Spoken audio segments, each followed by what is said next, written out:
Amahoro ibana bane namwe mwebwe muri ko murakurikirana Dikobu TV. Jewe nitwa Peniel Ndagijimana. Karibu kuri Dikobu TV, mugire subscribe, mugire share, musige na commentaire ku makuru tubashikiriza agezweho. Muti uno munsi tuje kuvuga kubiki. Ibintu tuje kuvuga kuno munsi ni Miss Burundi 2025 igeze mu gice cyanyuma ico bita final. Mwara dukurikiranye ngaha turabaha inkuru turababwira yuko hari umwigeme yakuwe muri rino higanwa amaze gushika muri final.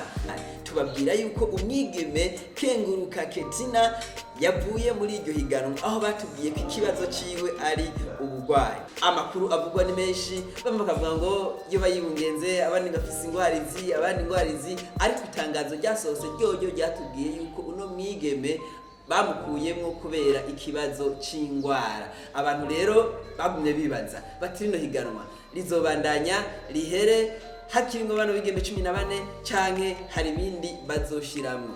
Ico no kumenyesha nuko bamaze gusohora itangazo bavuga bati aho bambewe abigeme 14 ntibakwiye, dutegerezwa gukwiza igitigiri c'abigeme 15. Ni nayo mpamvu bafashe ingingo yo kugarukana umwigeme umwe mu bigeme bari baviriyemwe mu gice ca kabiri gishira icanyuma. Uno mwigeme nawe Ingabirano Florence akaba ari we agiye kumusubirira. Uyu akaba ari mu bigeme bari basezerewe mu gice ca kabiri gishira icanyuma ico bita demi final.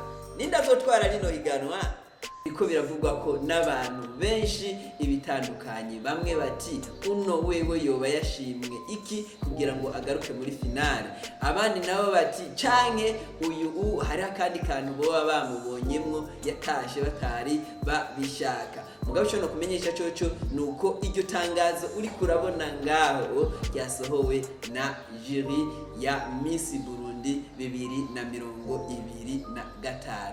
Uriko wibaza iki? Uriko wibaza nk'ivyo ndiko ndibaza? Wibaza ko je ndiko ndibaza iki? Commentaire hariya kugira ngo udushikirize ico wewe wiyumvira. Ugumana na Dikobu TV kuma update menshi kandi ameze neza cyane. Nitwa Peniel Ndagijimana, Peniel Kamikaze. Ciao ciao. Diaspora da Sinzi.